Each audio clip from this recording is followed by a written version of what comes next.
in time, like tears in rain. Welcome to Watch Mojo, and today we're counting down our picks for the top 10 times the villain stole the show. Are you going to shoot me?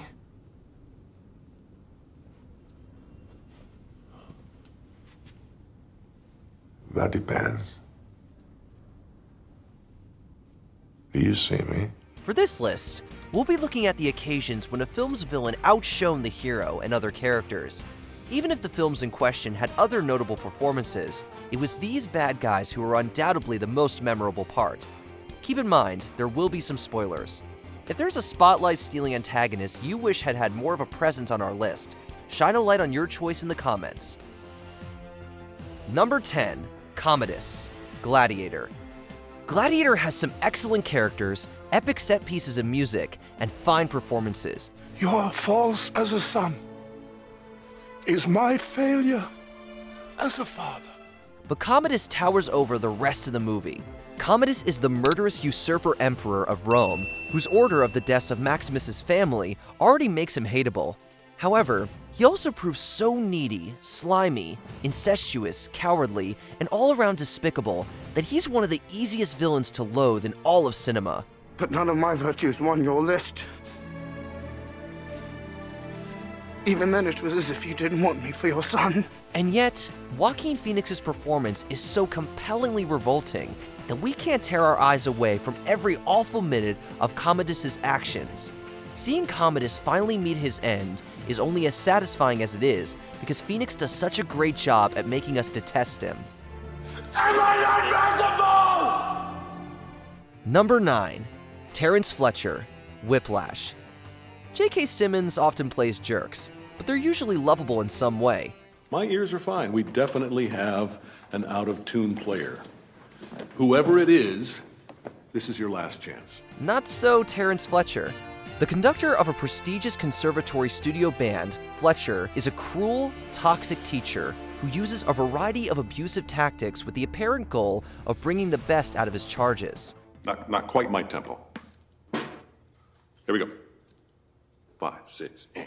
Fletcher's domineering presence looms over the whole movie, both from a plot perspective as protagonist Andrew Neiman struggles against Fletcher's mistreatment, and also from Simmons' incredible performance, drawing every eye to him.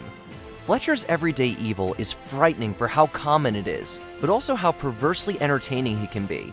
Now get your sticks and get your ass on stage. I can't. You can't. Number 8. Roy Batty, Blade Runner.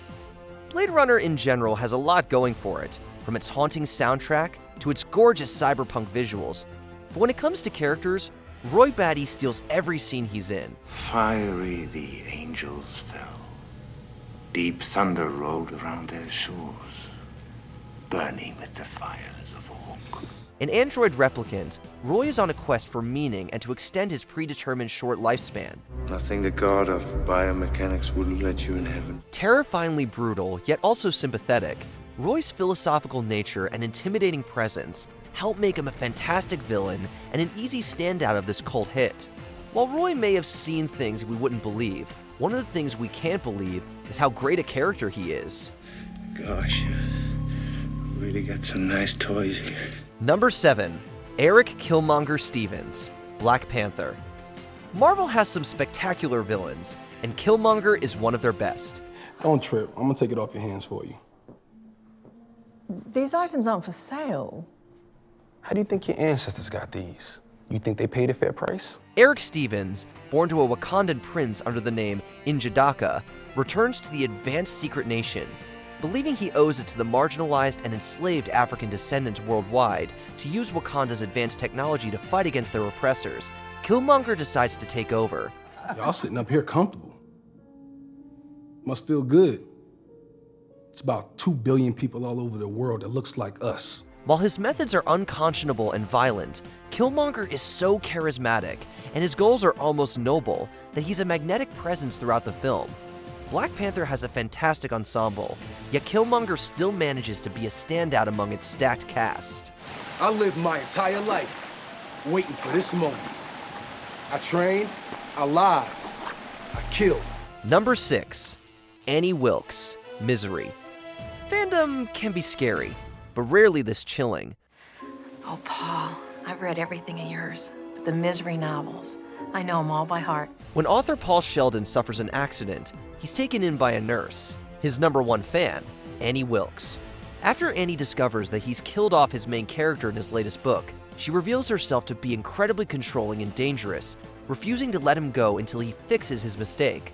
I don't want her, bitch! I want her! And you murdered her! With most of the focus on Paul and Annie, Annie dominates most of the movie, acting as a constant threat. Her strange mix of innocence and malice makes for a fascinating villain. We wouldn't say we're her biggest fans, but Annie still leaves quite the impression. If they caught them, they had to make sure they could go on working, but they also had to make sure they could never run away. The operation was called hobbling. Number 5, Anton Chigurh, No Country for Old Men. When a drug deal goes bad, hitman Anton Chigurh is set in pursuit.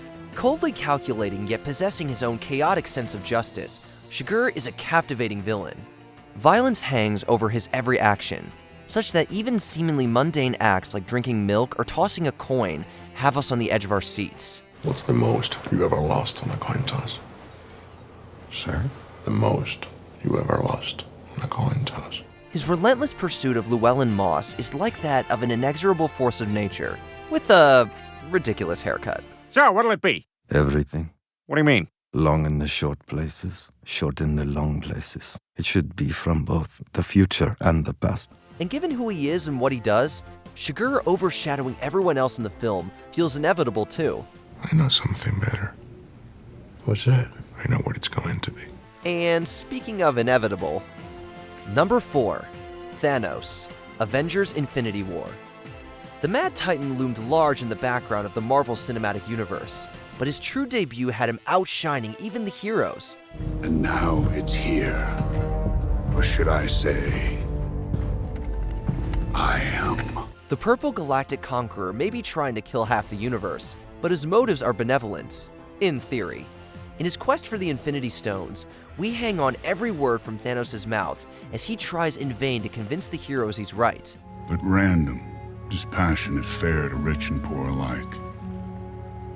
They called me a madman. The fact that Thanos even succeeds in the face of their opposition only makes him that much more of an electrifying presence on screen. If we could go back and watch him again for the first time, we'd do it with a snap of our... too soon? You should have gone for the head.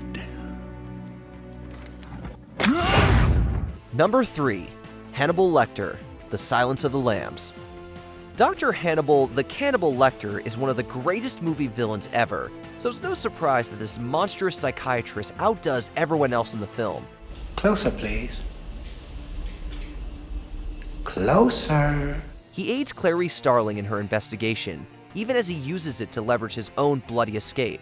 Hannibal's unblinking stare and brilliant erudite manner belay the monster within, but it's the contrast between these two aspects of his personality that makes him so entrancing. I do wish we could chat longer, but I'm having an old friend for dinner. Bye. Dr. Lecter is barely on screen compared to the film's total runtime, but Anthony Hopkins dominates every second he gets to craft an unforgettable performance and a villain for the ages. A census taker once tried to test me. I ate his liver with some fava beans and a nice Chianti. Number 2, Hans Landa, Inglourious Bastards. I, on the other hand, love my unofficial title, precisely because I've earned it. Inglourious Bastards is a phenomenal war movie by Quentin Tarantino, with a who's who list of great actors playing great characters. But let's be real, they all take a back seat to Christoph Waltz as Hans Landa. Landa is a cunning, shrewd SS officer whose deductive skills are only matched by how terrifying he is. He oozes charisma, speaks multiple languages, and can elicit terror and laughter in equal measure. What's that American expression? If the shoe fits, you must wear it. Nearly every scene Landa appears in is fraught with tension, since the Nazi officer always feels one step ahead of everyone around him. Landa is nearly ahead of every other villain on our list. You want to win the war tonight? We have to make a deal. Still, even he can be bested. Before we unveil our top pick, here are a few honorable mentions.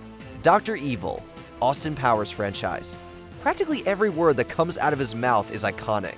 You know, I have one simple request, and that is to have sharks with frickin' laser beams attached to their heads. Magneto, X-Men franchise. No matter who's playing him, Magneto is magnetic. I'm looking for my creator. Loki, Thor. A second son desperate to prove himself is just more relatable than Thor, at first. Am I cursed? No. What am I? Calvin J. Candy, Django Unchained. Thousands of memes can't be wrong. To the man with the exceptional beard. Owen Davian, Mission Impossible 3. Ethan Hunt has never had a better foe. It's up to you how this goes. Because you know what I'm gonna do next? I'm gonna find her. Whoever she is, I'm gonna find her and I'm gonna hurt her. Before we continue, be sure to subscribe to our channel and ring the bell to get notified about our latest videos. You have the option to be notified for occasional videos or all of them. If you're on your phone, make sure you go into your settings and switch on notifications. Number 1. The Joker, The Dark Knight. How's this for a magic trick? How about a magic trick? I'm gonna make this pencil disappear. In every scene with Heath Ledger's Joker, he makes the other characters practically disappear. The Joker is positively enthralling throughout, with every word, every verbal or physical tick becoming iconic. Don't get us wrong, The Dark Knight is a phenomenal superhero movie through and through. He turns to me and he says, "Why so serious?" But anytime the Joker appears, he has us in the palm of his hand, just like the rest of Gotham. As an agent of chaos, we're never sure what he'll do next, but it's guaranteed to be entertaining. What can we say? He just puts a smile on our faces. Let's put a smile on that face. Did you enjoy this video? Check out these other clips from WatchMojo, and be sure to subscribe and ring the bell to be notified about our latest videos.